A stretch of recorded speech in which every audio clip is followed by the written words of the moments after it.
Welcome to this week's edition of the Pete Mezzetti Show. I'm Pete Mezzetti. My guest this evening is Chris Drzyzak, who's the Old Saybrook Superintendent of Schools. Hello, sir. Hey, Pete. Good How to are see you, you buddy? Good. How are you? Good. Well, welcome officially. Thank you. Last time we were together, it was a couple days short. Yeah, it was about 3 days before I officially started, so I'm officially here now. There you go. Well, welcome. Thank you. Tell us a little bit about your background and how you got in the education system. Sure. So I came to Old Saybrook after spending the last 20 years or so in the Enfield Public Schools. Okay. And I was the superintendent for the previous 7. I was the deputy superintendent for 5 before that. I was the HR director. I used to be a kid that I had every job there except custodian. But Yeah, right. but it was a community that I spent, like I said, nearly 20 years of my career in. It's a great town. It's a lot of great friendships. But you know, like anything, it was after 20 years, kind of looked at it and said, you know, maybe it's time for a change. And the stars aligned, because I always said, if I'm going to leave, I'm going to go to a place kind of like Old Saybrook, but never thought that would open. And lo and behold, my daughter let me know it was open, and here I am. There you go. Now, as far as comparison goes, Enfield to Old Saybrook, bigger town, smaller town, as far as education goes? Enfield, much bigger. Okay. So Enfield's about a little over 5,000 students. Alrighty. About 11 schools / programs, whether they're in their own buildings or not, as compared to Old Saybrook, which is around 1,000 kids total in 3 schools, as you know. So about an $80 million budget in Enfield is compared to about a $29–30 million budget in here in Old Saybrook. So much different community, bigger community. It's a border town, not in Rhode Island. Obviously, it's a border town with Connecticut, right? Between Connecticut and Massachusetts, right on the border of Springfield. So different demographics, different community, but at the core, great people in both places. Yeah. Now, as far as the school year goes, we're about to start the school year here in a couple weeks. What are we looking for? We're really excited to finally get our kids back. At least I could speak for myself. When I'm speaking with staff over the summertime, everybody, it's kind of like you can't wait for everybody to leave and take a breath, and then you look around the house after like 2 or 3 days and you don't like the quiet. That's kind of what it's like being a superintendent. Everybody goes and you breathe for a minute, and then after a few days you realize you kind of miss them. So next week we're going to be welcoming our students back, and our staff is coming back officially on Monday. All right. And everybody's sort of gearing up for the return to have our kids back. It's the one profession, and not to knock anyone else's profession, but the one thing that we get that no one else gets is we get the first day of school every single year. Right. So you get to see the kids' faces as they come off the bus. It's probably the one day a year they're excited to be in school, at least most of them, except for the little one. But our staff is usually elated to come back for the first day of school too. So I can't wait to welcome our kids back. You know, like you said earlier, last time we met, I was only here for about 2.5 weeks. My school was still in session. Right. So it was kind of a whirlwind coming in the end of a school year, not really knowing anyone. Right. So this is really my first opportunity to really get a chance to get around our buildings and see kids as much as I can, and interact with our staff more than just on their way out the door or the end of the year festivities. Now, did you get to meet any staff over the summer? I did. I actually got to meet a lot of staff prior to them leaving in small increments. Okay. It was typically at an event, because we refer to like the end of May, early June as award season. Yes. It's usually the best time of year. Right. So I was fortunate where I was able to attend a lot of events and get to meet staff and families and kids that way. But I did some sort of tours throughout the buildings, sort of 15-minute blocks, just to say hi to people and hopefully remember faces and names. But over the summer, believe it or not, and this community has been so welcoming to me. People have come in to stop to meet me and block off an hour over the summer to have a cup of coffee and get a chance to know each other a little bit better. So it's been great. Cool. Yeah. Now, you obviously you've met Carl Fortuna already. I have. I've met Carl a number of times now since the last time. Great guy. He is a great guy. He introduced me at the Celebrate Old Saybrook. Don't get mad at me. I messed it up. And that was my first. That was an amazing event. That was an amazing event. It was warm that day. I was there for about an hour and a half. Yeah, we were there. My family and I were there for a couple of hours, and I, having never experienced that before. And Carl said, "We're going to come to the stage. We're going to introduce you," and I didn't know what to expect. And he kept telling me to relax, it'll be fine. Right. And he wasn't kidding. He just went up and said hello, and I'm like, I'm going to get along with him just great. He's been a great guy. Oh, he's an awesome guy. Yeah. He's a regular on with me. So okay. He's probably due for a visit. Now, as far as you guys have staff professional days, Monday and Tuesday before the kids come in? Monday, Tuesday, and Wednesday. Wednesday. Yes. What does a staff professional day entail? So it could be anything from departmental. So there's some changes coming down for our staff this year. There's a brand new teacher evaluation system. So our staff's going to need some time to get trained on what that evaluation system is going to be like. We've got a new reading program, which was state mandated, but we've adopted one here in Old Saybrook called ARC. So our staff's going to have some time to train on that. And annually, there's trainings that staff have to participate in, whether it be things that are mandated throughout the state for people certification. So we try to make those professional learning opportunities enriching for our teachers and for our staff, so that they're as excited to come back and get really into what they love doing, and that's making sure our kids succeed the minute they walk through the door on Thursday. Right. Now, can we maybe talk about the programs that have to be implemented this year for the staff as far as the reading program goes?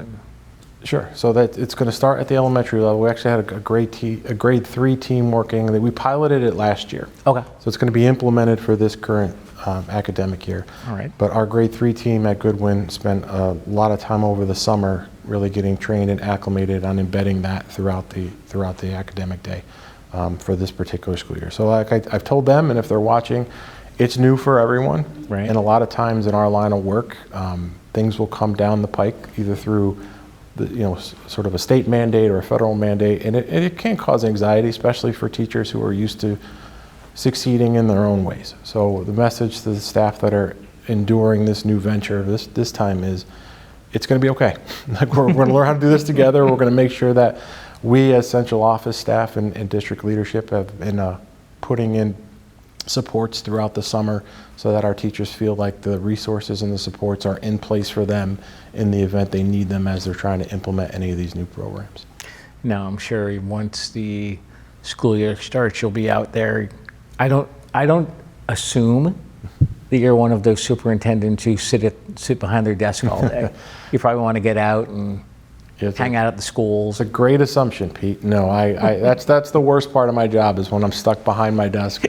Especially with the last few years, you're stuck behind your desk in a screen on some sort of Zoom meeting. And right. I'm done with those. Yeah, I've had enough of that too. Me too. One of the things that I look forward to the most in this job as a whole, especially when you wake up in the morning and you kind of plan out your day, is I try to get into a school at least once a day, multiple times if I can. In a district where I came from that was large, it would take me about 2 weeks to circulate through all our programs. Ooh. Here's going to be a little bit different with only 3 schools, but I told the teachers, don't get sick of me. I'm not looking over your shoulder. I'm not spying on you. I'm literally not even interested in you. I just want to, nothing reminds you more of why you do this than going into a classroom and watching the faces of our kids. Exactly. Now, when you did this in Enfield, how many schools did you have? So we had 10 physical buildings and 11 programs, one that were housed in a different building. So it took a while to get around, which was great, so that people didn't think if you were there more than once, they thought something was wrong, which wasn't the case. It was just like enjoyed the opportunity to visit and to check in. So that'll be a little bit of a cultural adjustment for me, only having 3, and it's particularly the middle school where I can just walk over at any point in time now too. So there's a benefit to doing that too. So I'm hoping as people get to know me a little bit better and realize, no, I'm just here to observe and watch and interact with them and our students, then they won't be so anxious if they see, the superintendent walking around the building. They shouldn't be. Exactly. Hey, this guy's here again. What does he want? What's wrong? What's wrong? Who's in trouble? No one's in trouble. I'm just there to watch. I'm just there to interact with the kids. So who's in trouble? What did I do? Yeah. Nothing. Nothing. Everybody's fine. It's just no. It's really it's selfish on my part. This is, anybody can, as I tell this to staff members all the time, all of us could have chosen to do anything else that we wanted to do in life, but we all chose to do this. And the reason we chose to do this is because we want to help kids. So just because my office is not in a school any longer and I'm not in front of a classroom anymore, it doesn't mean that I lost that or that desire to be in front of kids and to help kids. So Selfishly, I interrupt. I'm kind of like a grandparent. I get to go in, get them all riled up, and leave. Because our teachers sometimes get annoyed at me at that, but if they understand it's all coming from a good place, it usually works out. Now, as far as budgetary goes, a difference between Enfield budget and Old Saybrook budget, probably a substantial amount. Substantially, yeah, about somewhere in that $50 million range. So it's a big difference. Right. But again, it's a larger system. There's obviously more things that are contractually tied to having a district that size. Right. And the needs of the community are different. So it's a much different demographic than it is here in Old Saybrook. When it comes to the percentages of kids on free and reduced lunch, special education, they're much greater in Enfield than they are in Old Saybrook, which have a cost associated with that as well. So it's a different environment, but like anywhere else, school budgets are always a hot topic, and I can say, and I've never met a superintendent who thought they had too much money, because we can always find something good to do with extra fundings for kids. So it's a challenge everywhere, but it's something that I've learned in my brief period of time here, that the community is extremely supportive of its schools. So now how well do you work with everybody up at the Capitol and everybody up at the state education? Well, it depends who you ask. Okay. No, I'm kidding. I've worked with Commissioner Russell Tucker on a number of issues. She's a wonderful commissioner. She's a wonderful person. Is she? I've gotten to know her pretty well over the last couple of years. A lot of people in the State Department of Ed office that I've had the opportunity to work with and interact with, some of which there are colleagues in other districts that have moved on to the state. One thing I'll say about our commissioner is every time I've called, she's returned the call, and that's really all you can ask for as a superintendent. We look at it from our perspective of, I've got 3 schools that I have to worry about. Right. She has 169 towns that she has to worry about, so I understand. And also she answers to a different level as far as the State Board of Education and ultimately the governor. Right. Whereas we just answer to, obviously the Board of Education in Old Saybrook. So she's always been very supportive. Anytime I've asked her, even if she couldn't say yes, she always listened. So I've had a very good rapport and a relationship. She's a wonderful person.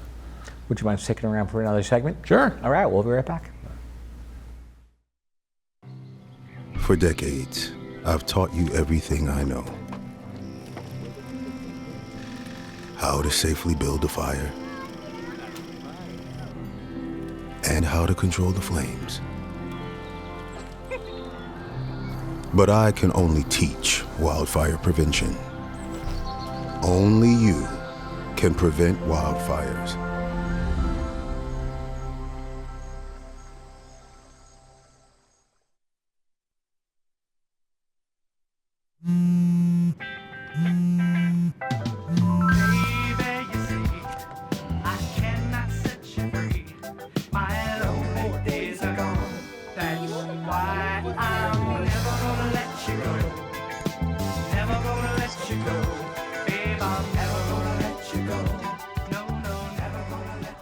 Here you go. Thank you. Thank you.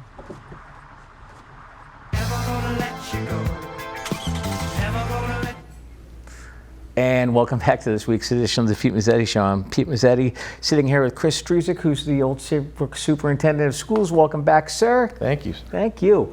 All right, so we talked in the first segment about the school year about to begin here in about a week and a half or so. What are your goals for the upcoming school year?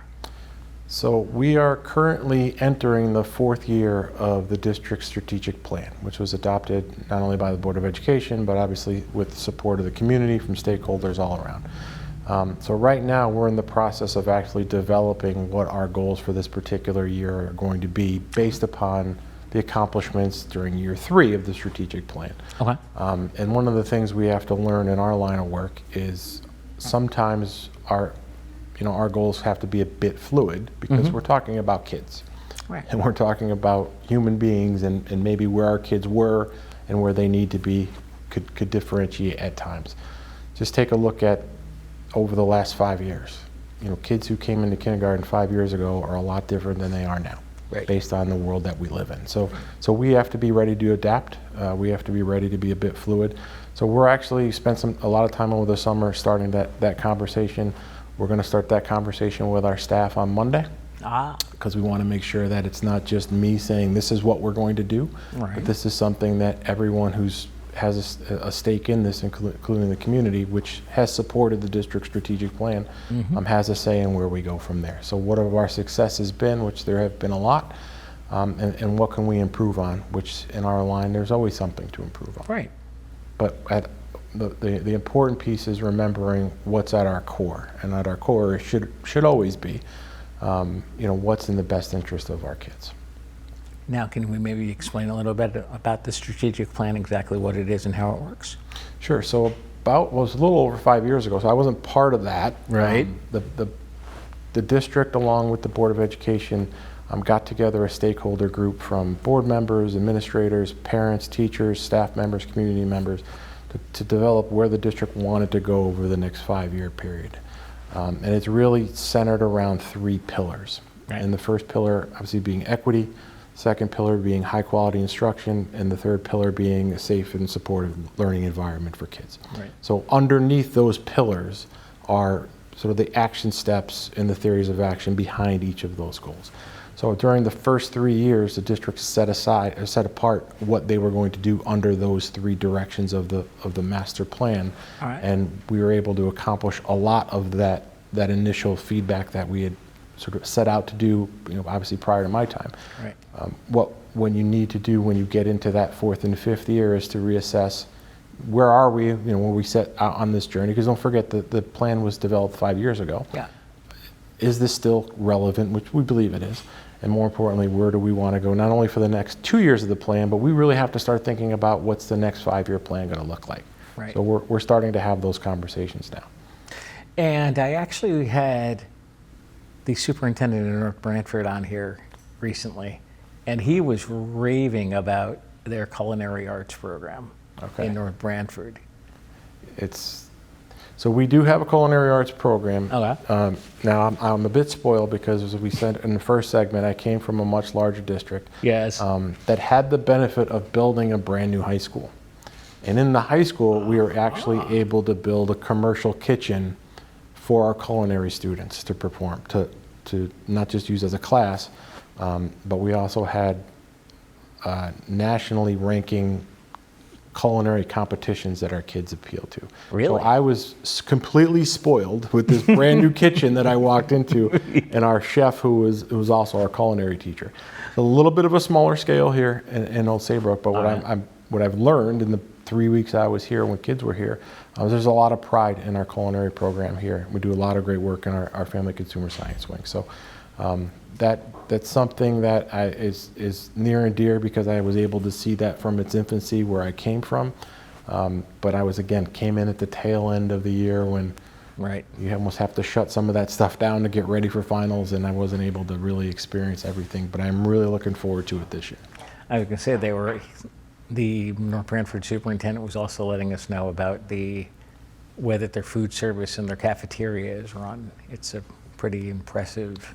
It is. One of the things that you talked about, strategic planning and where we want to go, one of the things that we're having conversations about, and again, it's early, is what are some of the things that we want our kids to participate in that could expand into the community. Yes. So let's say, use the culinary program as an example.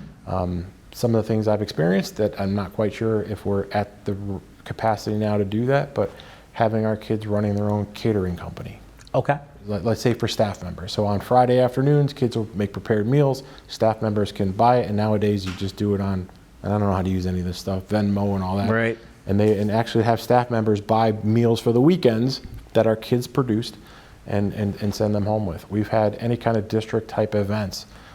If we were having, a breakfast meeting with superintendents from the area, our kids would host it. Our kids would serve create all the food or the breakfast or whatever the dish may be. And those are things that I know they do some stuff like that here. Yeah. Those are things that we can expand on and also get out into the community and be more involved in. So these are all things that, not my ideas, things that I've been, one of the things I promised when I got here was I would listen. I know I'm talking a lot now, but you're making me. That's okay. But one of the things that I was adamant about was I'm going to spend a lot of time during my first year just really listening and taking in. And I've heard a lot about opportunities that we can expand upon for our kids to take part in that really could showcase to the entire community just the great work that our kids are doing. Now, in Enfield, did you guys have a TV productions class? We did. Ah. Ironically, we had during the initial construction design a built-in studio in the building that unfortunately got scrapped Oh, no. throughout the building process. And I had a group there similar to what Jan had here that I'm part of called Superin, which is the Superintendent's Advisory Group. And that was the #1 complaint I got the first year is we didn't have a TV studio. So we actually found a room. We had actually already purchased the equipment. We just didn't have the physical space to have the TV studio. Really? So we created it for them. Not we worked closely with our town buildings and grounds folks. Right. And our kids had an actual working TV studio in the Cool. brand new high school. That was part of the planning. Didn't quite make it through the construction process, but we were able to recreate that toward, about a year into the new building projects. Now, do you have something like that in Old Saybrook? So I know that we have morning news in Old Yeah. Saybrook. I don't know the extent they do outside of the building. Okay. Again, by the time I got there, everything was kind of shutting down because kids were getting ready for The end of the year, yep. So there's a lot of unknown things that I haven't walked into yet that I'm looking for. I do see the morning news. They send those clips out every day, and our kids do an amazing job. We do have a pretty robust student newspaper, Okay. the Rambler, which one of the interviews when I came here, I won't use the young lady's name to embarrass her on TV, but when I was interviewed for the paper, I sent her a note saying that was actually a better interview than I've had from other publications that you have to pay for. So we do a Wow. great job in our communications, particularly with our aspiring journalists at Old Saybrook High School. Oh, cool. I actually saw right when you came, one of the local publications featured you as Person of the Week. Ah, yes. Yes. I did see that. Yes. Yeah. Yes, I remember that. Yeah, yes. Yeah.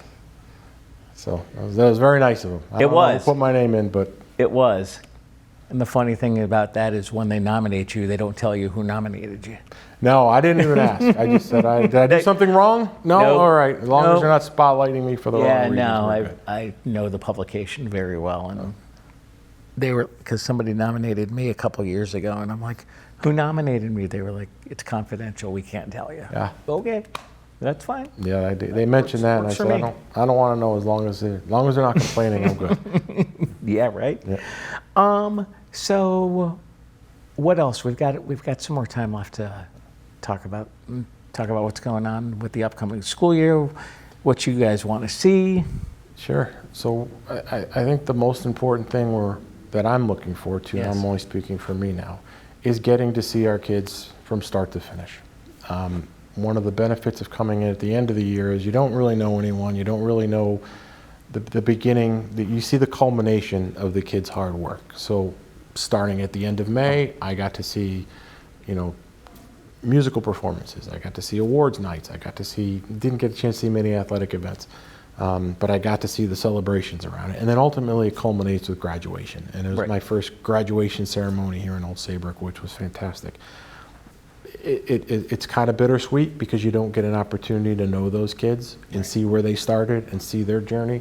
So the thing that I'm looking forward to the most is not just seeing our kids at their inception and watch them grow through the system, but also watching our staff and our faculty grow with them and learn and adapt as our kids move on. So for me, that's the most important thing is this journey starts with, and the first day of school, as I said earlier, is something that we only get in this profession every year. Right. We don't get bonuses at the end of the year or corporate retreats, but we get to watch their faces come off the bus as kindergartners, and preschool in our case for the first year.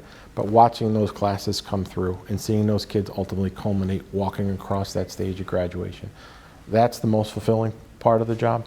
And that's the part that I only got to see a bit of last year that I'm really looking forward to.